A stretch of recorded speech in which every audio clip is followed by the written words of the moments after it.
오늘도 이 시간에 오신 여러분을 환영합니다.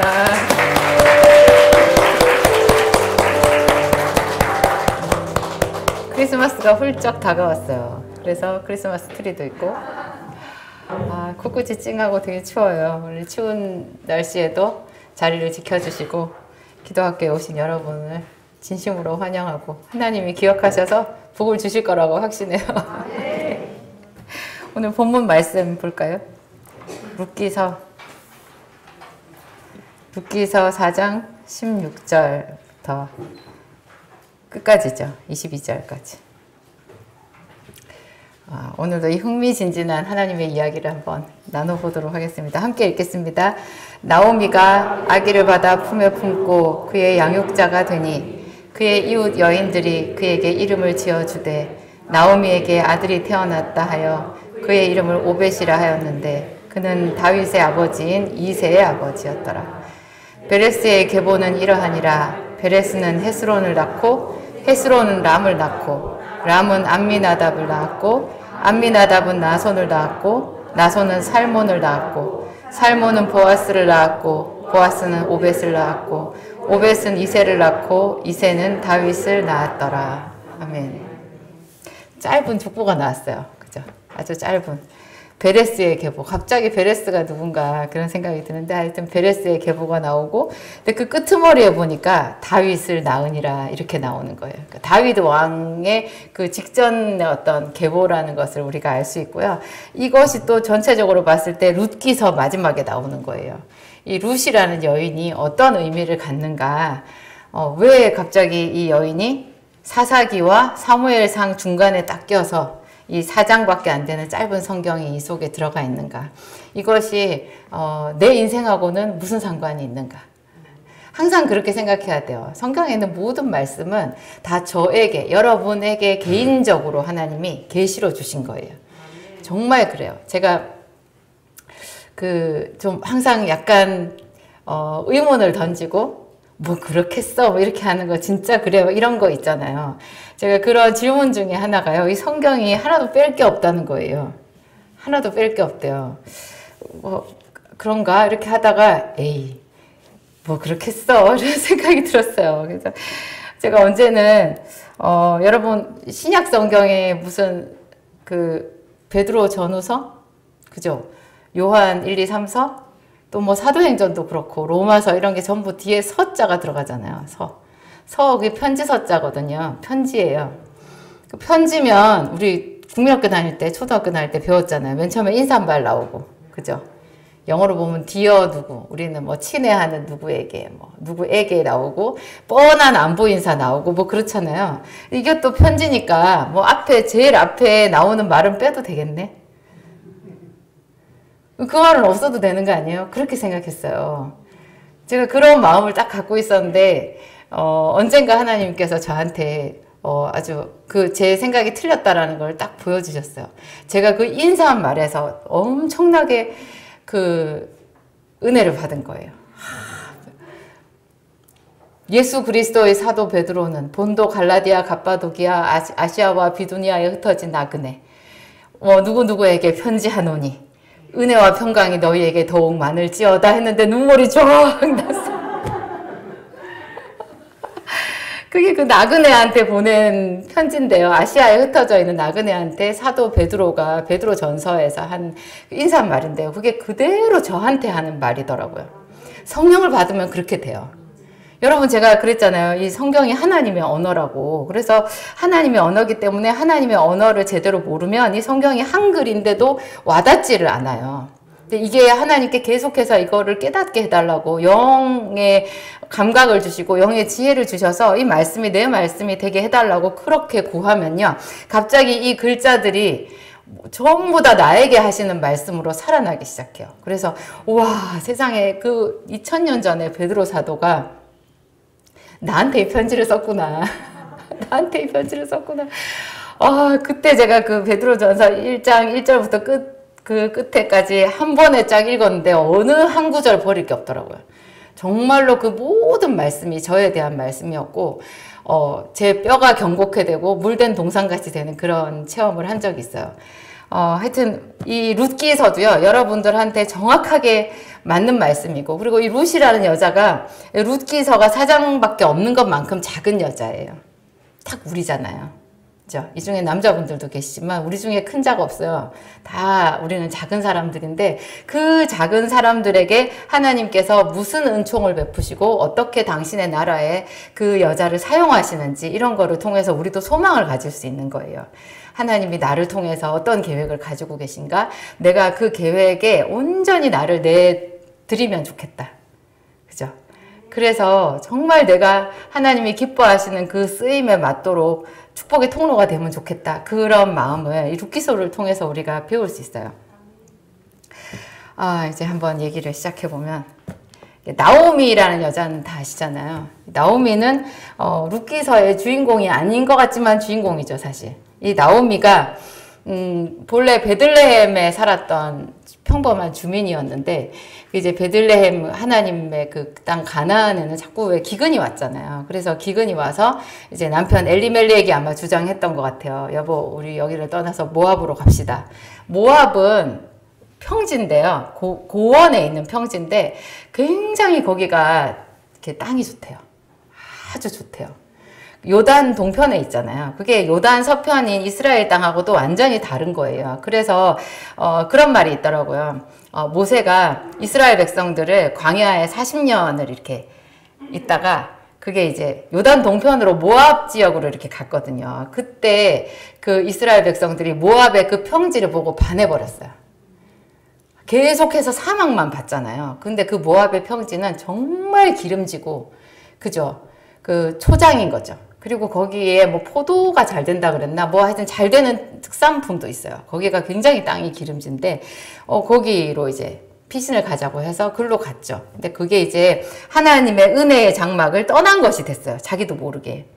마치 아브라함이 애굽 땅에 내려간 것처럼 이삭이 애굽으로 가기 위해서 점점점 남방으로 내려갔던 그것처럼 이게 은혜의 장막을 떠난 것이 돼서 자기들은 몰랐죠. 근데 거기 가서 이제 남편 엘리멜렉이 죽고 그 두 아들도 죽고 그 두 아들이 이제 그 결혼을 해서 아내 둘이 있었는데 그 여자들만 남고 다 죽었잖아요. 근데 이제 이 나오미가 나오미가 그런 자기 인생이 전부 다 쓴물이라고, 자기는 쓰다라고 말했잖아요. 자기 인생은 쓰다. 그래갖고 나를 말하라고 불러라. 나오미는 기쁨이라는 뜻이지만 내가 어디 기쁨이 있냐, 나를 말하라고 불러라 할 정도로 정말 나오미는 슬픔이 가득한 그런 여자였는데, 거기까지가 이제 그 인생의 우여곡절이 많은 참 그런 인생이잖아요. 쓴뿌리밖에 없는 그런 인생인데 우리 그 인생 자랑하지 말자고요. 그 인생 자랑하지 말자고. 그래서 룻기서에도 나오미의 그 이야기는 5절인가 6절까지 짧게 딱 요약하고 끝이에요. 그래서 거기서 이제 나오미가 믿음의 첫 발을 내디디는데 그것이 하나님께 상급받는 믿음이었던 거예요. 상급받는 믿음. 그게 뭐예요? 자기가 아무것도 없고 정말 비천하고 실패한 자고, 그렇지만 그런 부끄러움을 무릅쓰고 자기 고향으로 돌아가리라 한 그 마음인 거예요. 마치 그것은 예수님이 그 비유하신 탕자의 비유에서 내 아버지의 집에는 그 양식을 잘 먹는 품꾼들도 다 잘 먹지 않냐. 내가 아버지에게로 돌아가리라 한 그 마음하고 똑같은 마음인 거예요. 하나님이 그렇게 나오미가 생각한 그 생각을 기쁘게 받으셨던 것 같아요. 기쁘게. 근데 나오미가 갈 때 이제 그 두 며느리 중에 룻이 같이 따라 붙은 거잖아요. 그래서 이 나오미와 룻 두 여인이 걸어가는 그 길에 예수님께서 말없이 동행해 주셨다라는 생각이 들고요. 그 이야기를 또 누가 해주느냐 하면, 이 룻이 이제 베들레헴에 도착하자마자 자기들은 아무것도 없잖아요. 당장 먹고 살 게 하나도 없는 거예요. 그러니까 룻이 그 긴 나그네 길을 쉬지도 않고 바로 이삭을 주우러 나가요. 그때 이제 보리 추수가 한창인 때라 이제 보리밭에 가서, 근데 이 여자는 이방 여자고 그곳 사람들한테는 정말 낯선 사람이고, 그리고 사실 이스라엘 사람들만큼 이방인을 이렇게 멀리하는 민족도 없거든요. 그런데 그런 처지에서 이 여자가 그 가장 낮은 자의 모습으로 이삭 죽기를 하러 나간 거예요. 이런 것도 하나님이 기쁘게 보신 것 같아요. 근데 이 룻이 이삭을 주우려고 이렇게 줍다가 참 희한하게도 하나님께서 인도해 주셔가지고 보아스라는 사람의 밭에 갔잖아요.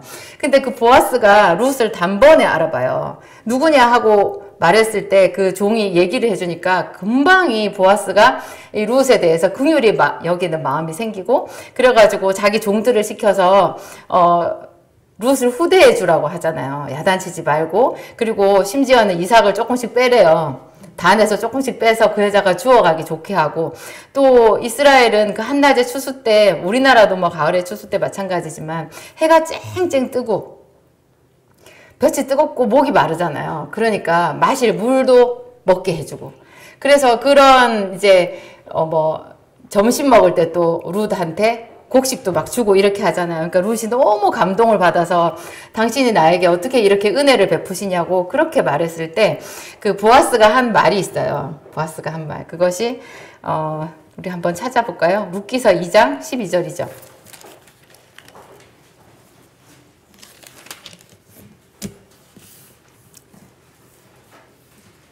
함께 읽겠습니다.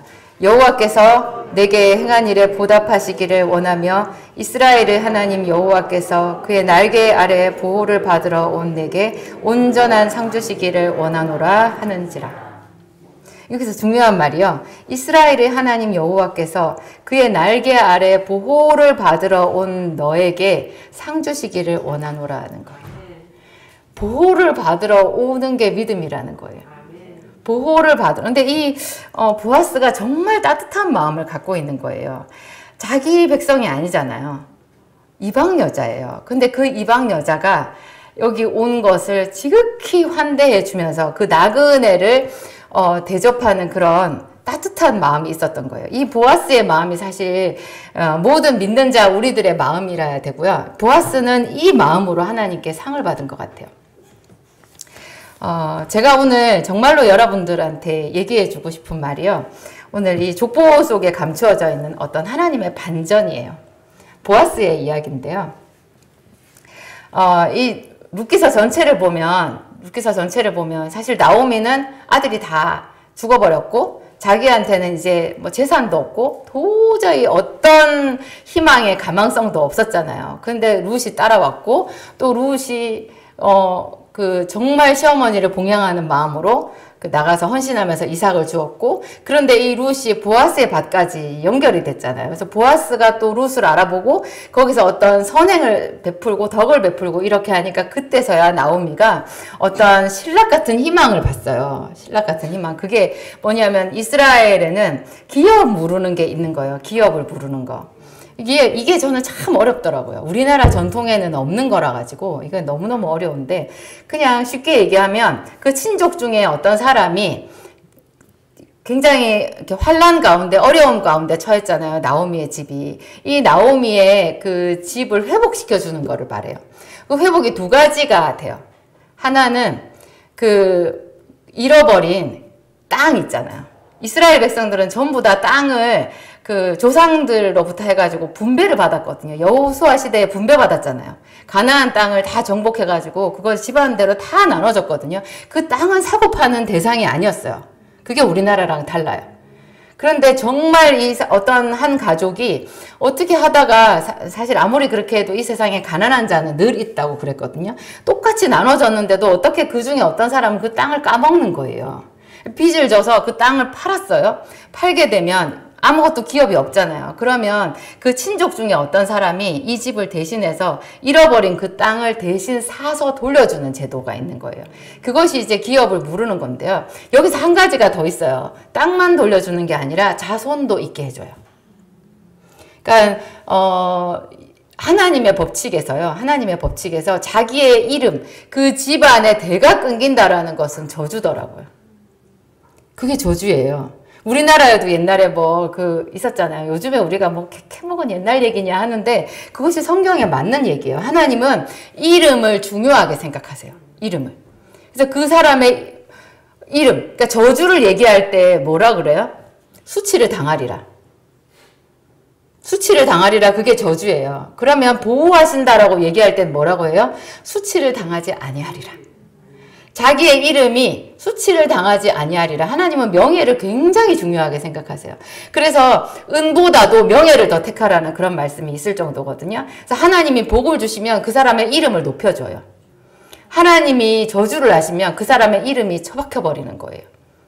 근데 이제 하나님께서 어떤 그 한 집을 크게 곤란을 당해서 망하게 된 그 집을 회복시켜 주시는데요. 그럴 때 그 친족 중에 어떤 사람이 보아스 같은 이런 사람이 있으면 그의 잃어버린 땅도 사서 주고, 그 다음에 그에게 자손도 있게 해주는 거예요. 이 사람이 그 집안에 여인이 있으면 그 집안의 여인을 아내로 맞아서 자식을 낳게 하는 거예요. 그래서 그 자식은 자기 자식이 아니라 엘리멜렉의 자식이 되는 거죠. 엘리멜렉의 자식이. 보아스가 사실 자기한테는 그러면 하나도 이득이 없잖아요. 이득이 없어요. 또 보아스는 딱 그 기업을 물러야 되는 그 1차적으로 의무가 있는 사람도 아니었어요. 기업 물을 의무가 있는 사람이 기업을 물러주지 않으면 그 사람이 또 이스라엘 백성 안에서 좀 손가락질을 당하는 그런 게 있었거든요. 그런데 이 성경에 보면, 룻기서에 보면 보아스보다 더 가깝게 직접적으로 그 기업을 물을 만한 사람이 있었는데 그 사람은 자기 신을 벗어요. 그게 자기가 나는 차라리 창피를 당할래. 그래도 나는 손해보는 거 싫어. 이렇게 한 거예요. 그럴 정도로 이게요. 하여튼 어려운 거였어요. 그게 자기의 어떤 물질적인 손해를 본다라는 거 있잖아요. 그 물질적인 손해를 보고 거기에 자식까지 낳게 해줘서 그 자식이 그 엘리멜렉의 자식이 될 뿐만 아니라 자기가 물러준 그 재산이 그 자식에게로 내려가는 거예요. 그러면 자기의 보아스 입장에서는 기업 물러준 보아스 입장에서는 여러 가지로 손해가 나는 거잖아요. 그래서 보아스보다 더 앞서서 그 기업 물을 그 자리에 있었던 사람이 자기는 차라리 그냥 손가락질 받고 말겠다 하고는 신발을 벗어요. 성문 앞에, 장로들 앞에서. 그래서 보아스가 그걸 보고 기쁘게 자기가 그걸 받아요. 그래가지고 보아스가 룻을 아내로 맞이하고 또 엘리멜렉의 잃어버린 그 기업을 자기가 돈 주고 사서 나오미에게 준 거예요. 그리고 룻이 자식을 낳아서 그 자식을 이제 우리 오늘 읽은 이 본문에 그 자식을 나오미가 품에 받은 거예요. 왜 나오미가 받았겠어요? 보아스와 룻 사이에서 난 자식이지만 그 자식은 엘리멜렉의 자식이 되는 거예요. 그래서 나오미는 너무 기뻐하면서 그 자식을 품에 받았거든요. 그래서 하나님이 이 나오미에게도 충분히 상급을 주신 거예요. 그죠? 이제 노년에 편안하게 먹고 살고, 그리고 이 전체적인 이 4장 이 끝부분의 분위기를 보면요. 이 동네에 지금 베들레헴 중에서도 에브랏이라고 하는 곳이에요.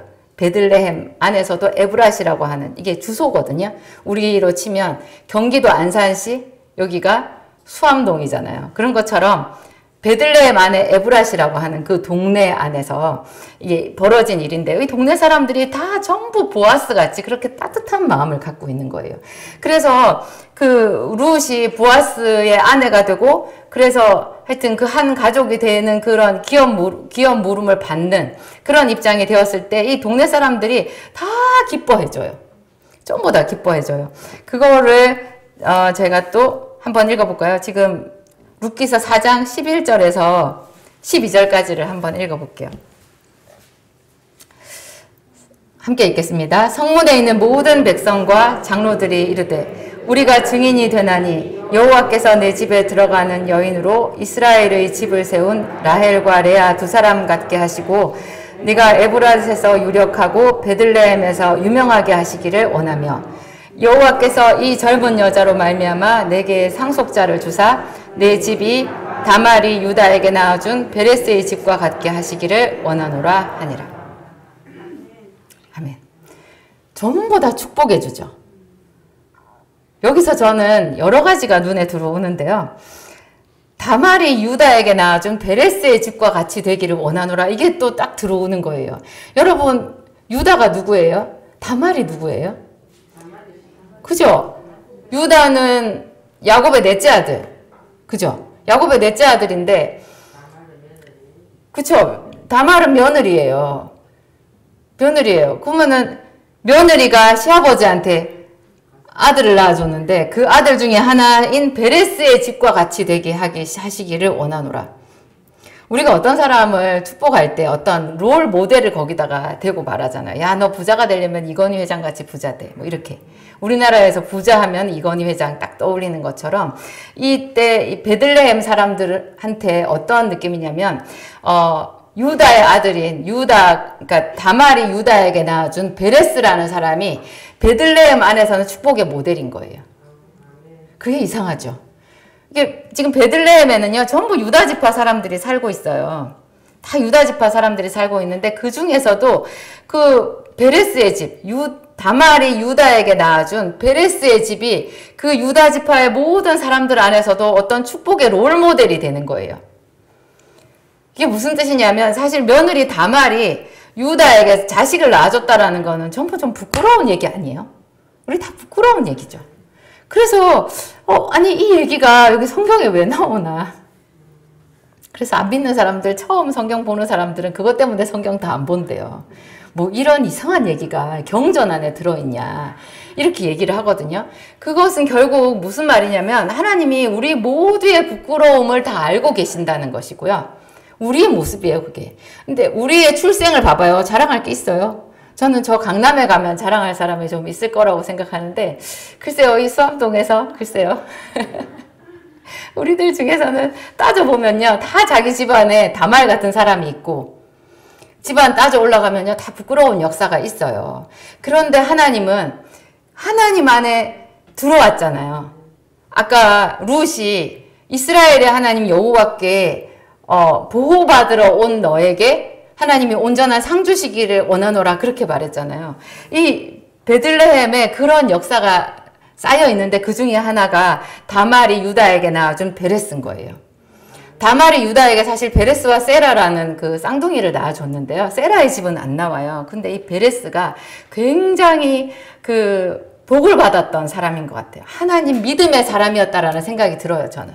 단지 그냥 우연하게 잘 되는 게 아니고요. 그 사람이 하나님께 복을 많이 받아서 그 복이 다말을 의롭다고 인쳐주신 하나님의 증거가 되는 거예요. 그러니까 며느리 다말이 어떻게 보면은 시아버지를 속여가지고 자식을 낳은 거 부끄러운 것 같은데 하나님이 다말 편에 서주신 거예요. 그 다말의 순수한 마음 있잖아요. 그 속에 그 마음. 그것이 음란이 아니라 자기의 본분에 충실하고자 한 거였고 자기를 속이고 그냥 자기를 뿌리쳐버린 유다에 대해 가지고 자기의 할 본분을 찾아서 들어간 그런 다말의 믿음이었다라는 거를 하나님이 인쳐주신 거죠. 그래서 이 베레스, 그래서 하나님 부끄러움을 가려주시고 우리의 가장 수치를 오히려 더 모든 사람들한테 어떤 축복의 롤 모델인 것처럼 그렇게 해주시는 하나님을 이 베레스라는 이름 하나에서 우리가 알 수 있고요. 그래서 이 여인들이 이 집 나오미와 룻을 축복해주면서 또 보아스까지 축복해주면서 이런 말을 하는 거예요. 그래서 하여튼 이 말이 너무너무 감사하고요. 그런데 이제 이 보아스가 그렇게 해서 룻에게 자기 아들을 낳게 했는데 그 아들의 이름이 오벳이잖아요.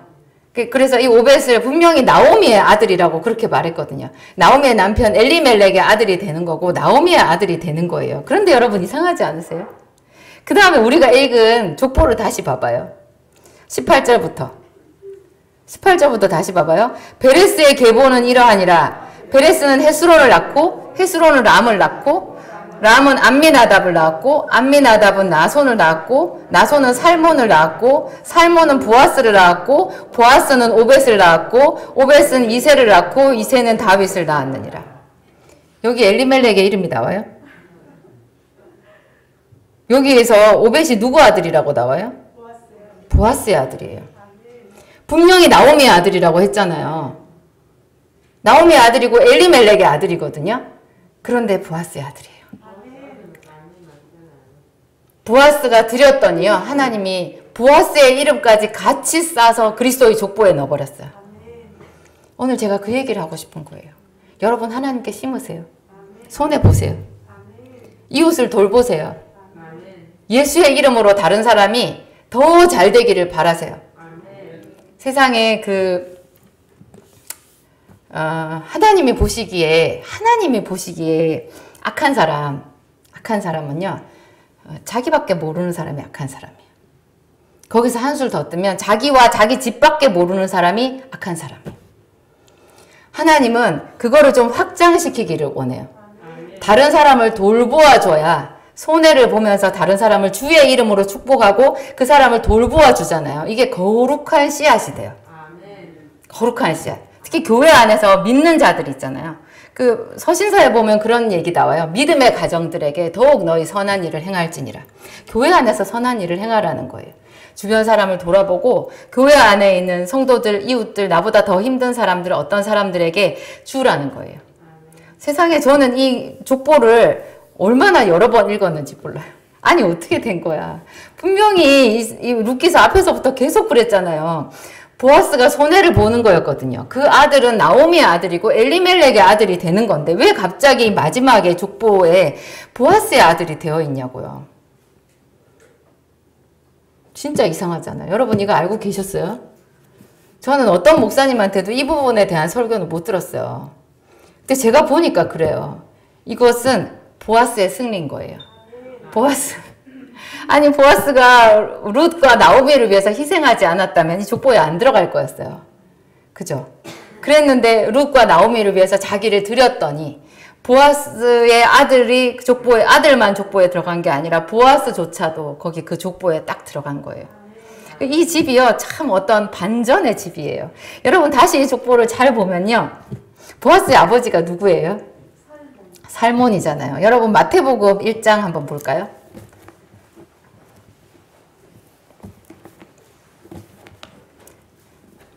마태복음 1장 3절에서 6절까지 6절 앞부분 이새는 다윗 왕을 낳으니라 여기까지만 읽어볼게요. 3절부터 읽읍시다. 유다는 다말에게서 베레스와 세라를 낳고 베레스는 헤스론을 낳고 헤스론은 람을 낳고 람은 아미나답을 낳고 아미나답은 나손을 낳고 나손은 살몬을 낳고 살몬은 라합에게서 보아스를 낳고 보아스는 룻에게서 오벳을 낳고 오벳은 이새를 낳고 이새는 다윗 왕을 낳으니라. 살몬이 누구한테서 보아스를 낳았다고요? 라합이 나와요. 그러면 라합하고 룻은 무슨 사이예요? 시어머니와 며느리예요. 이 라합은 또 이방 여자잖아요. 라합 앞에는 딱 붙는 수식어가 뭐예요? 기생 라합이에요. 기생 라합하고 이방 여인 룻이요 며느리와 시어머니 사이예요. 그런데 제 생각에 이 라합이 룻을 보지는 못했을 것 같아요. 왜냐하면 보아스가 나이가 많았잖아요. 보아스가 나이가 많았고 제 생각에 보아스의 아내가 있었을 것 같아요.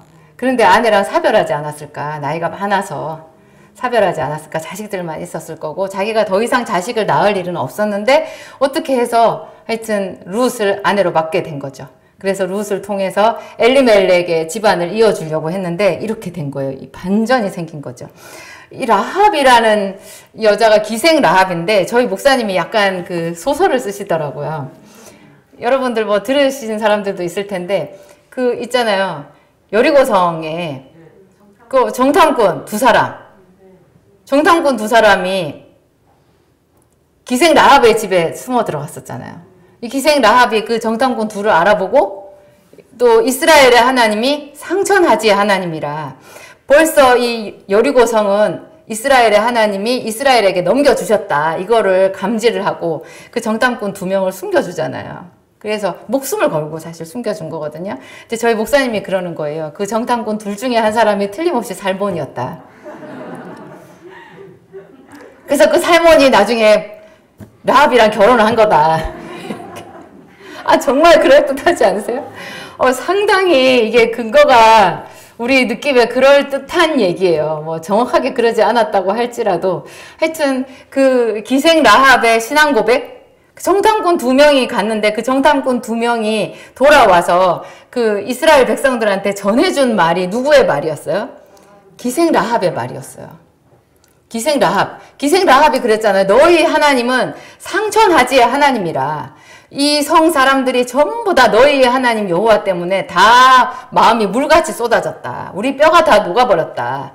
너희 하나님이 홍해수를 가르지 않았냐. 그리고 그렇죠. 요단 저편 그 아모리인의 두 왕 시혼과 옥을 다 죽인 그 임금이 아니시냐, 그 하나님이 아니시냐.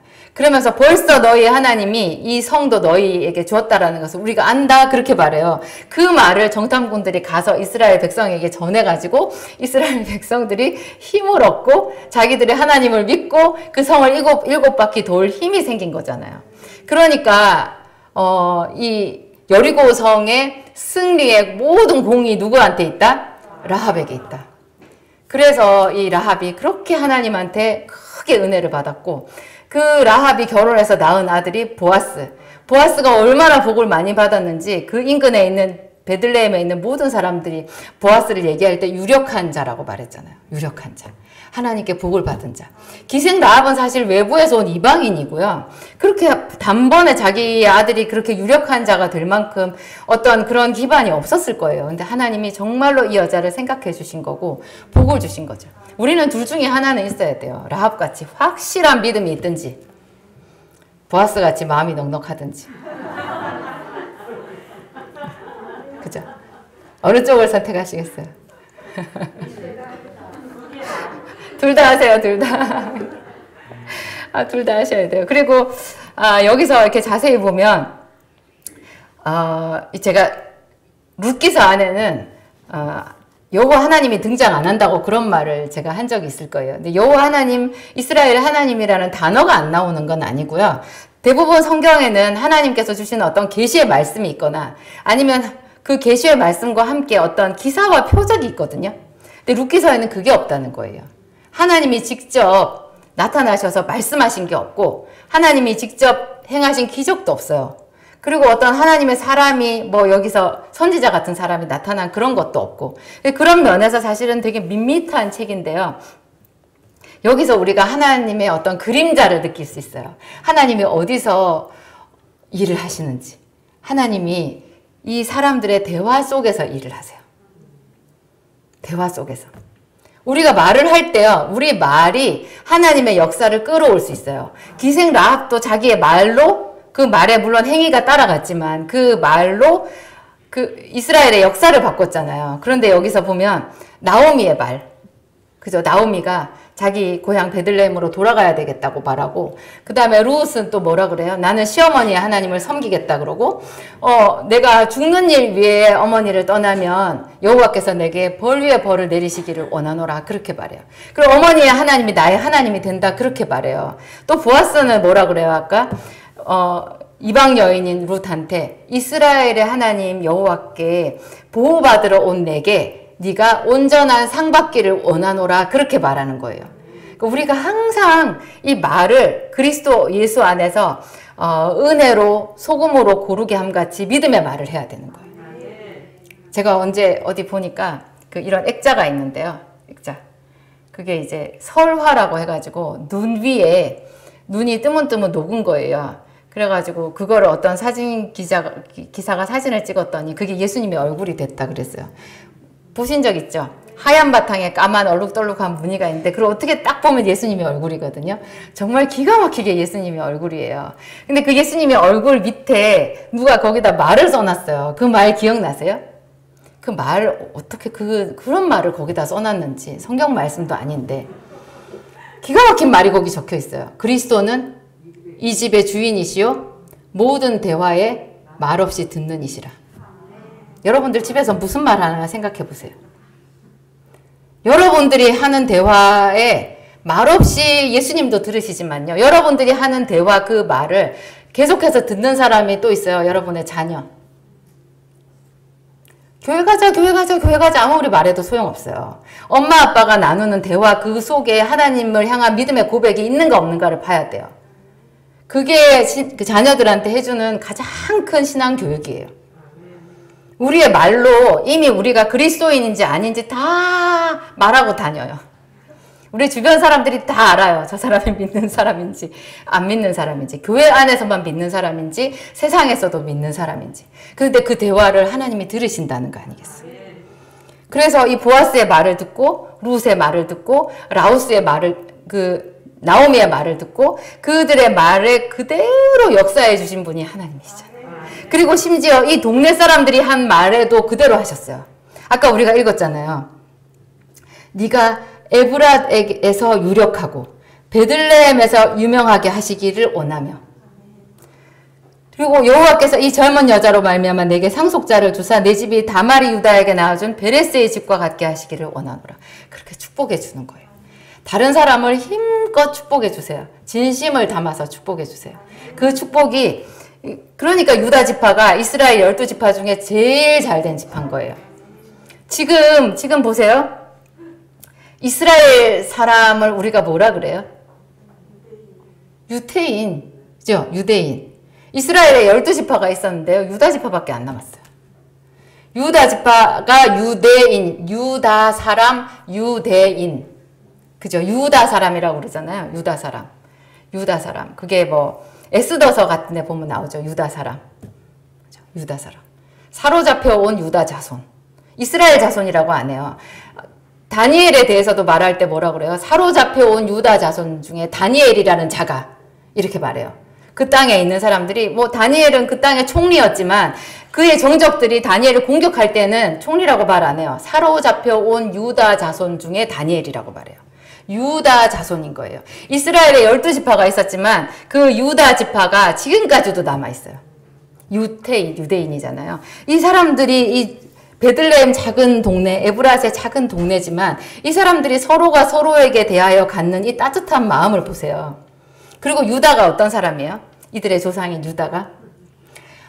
유다도 자기 동생 요셉을 팔았잖아요. 자기는 아니라고 말 못해요. 요셉을 판 그 현장에 유다도 있었어요. 유다가 자기 동생이 죽지 않게 하려고 상인들한테 팔자고 말했어요. 그래서 팔았잖아요. 그래가지고 그 동생이 울며 끌려갔어요. 아버지한테 거짓말했어요. 당신의 아들이 찢겨 죽었다고. 아버지의 아들의 옷인가 보소서. 그런 말을 할 수 있어요. 아버지의 아들의 옷인가 보소서. 그 염소의 피를 묻혀가지고. 아버지가 그렇게 통곡하는데 자기들은 기뻤을까요? 하여튼 다 공범이었어요. 10명의 아들들이 다 공범이었는데 그 일 뒤에 바로 다음 장에 창세기에 보면요. 유다가 자기 형제들을 떠났대요.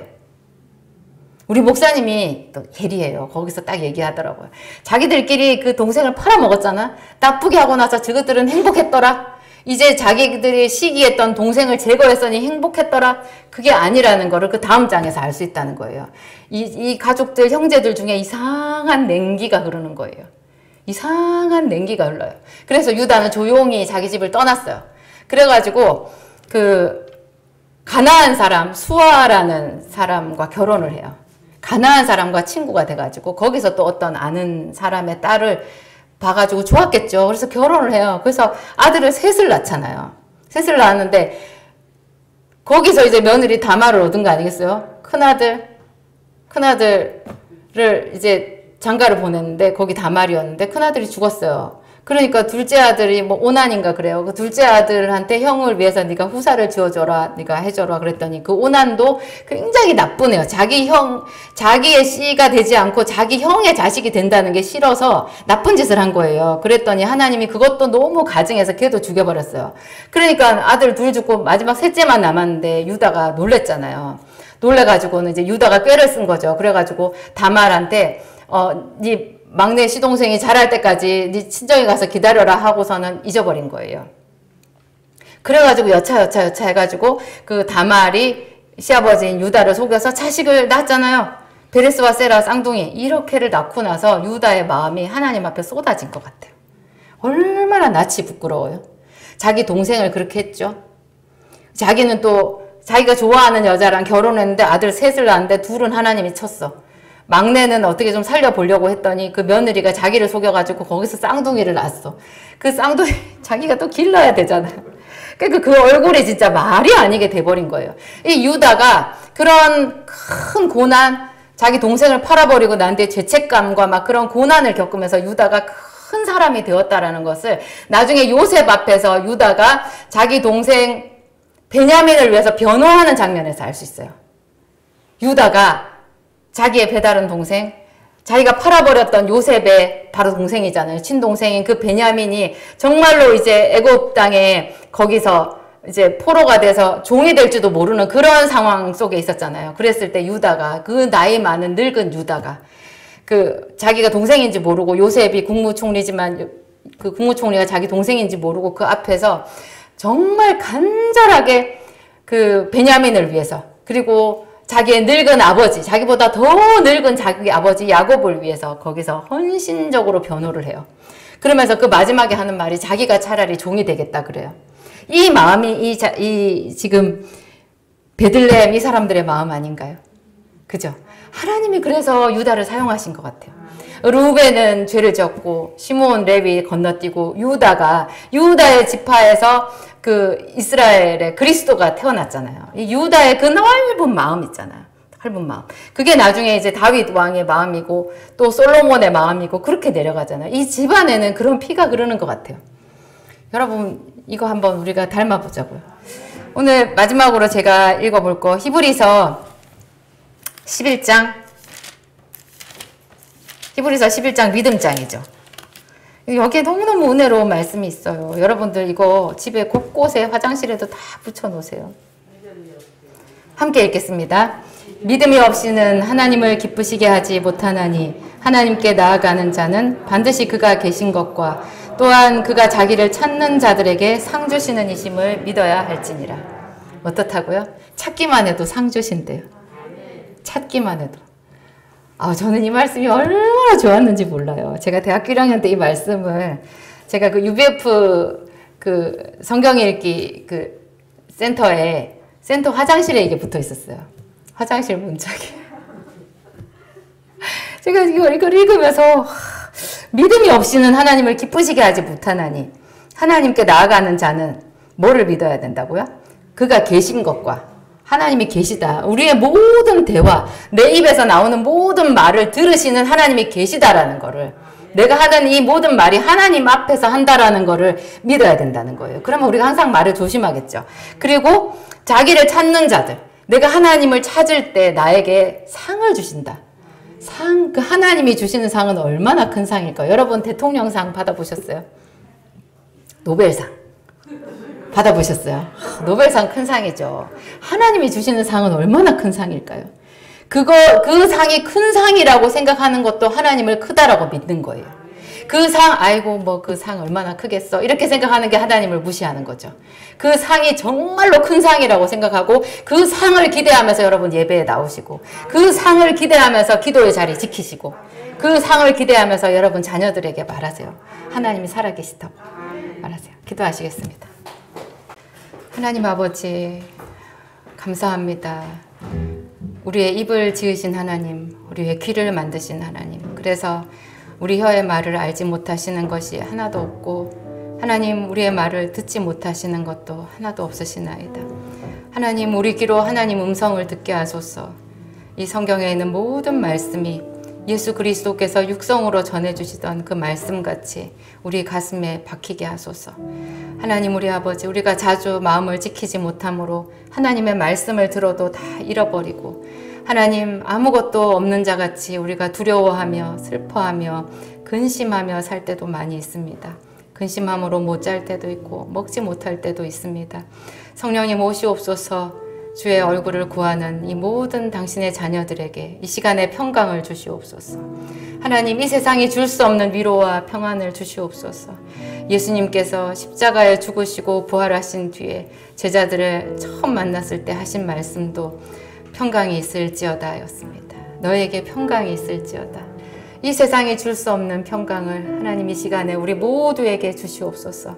우리를 하나님 빛과 소금으로 부르셨고 우리를 통하여서 이 모든 세상이 망하지 않게 하나님 축복의 통로가 되게 우리를 그렇게 복을 주셨습니다. 하나님 우리의 마음에 하나님 믿음의 언어를 주시고 그 언어로 오늘 우리가 기도할 터인데 하나님 하늘 문을 열어 주시옵소서. 우리 각자에게 영원히 우리가 마지막 우리 생명의 끝날까지 기도할 수 있는 새 용기를 주시고 그런 큰 믿음을 우리에게 주시옵소서.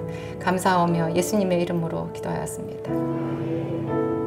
간절히 기도하겠습니다.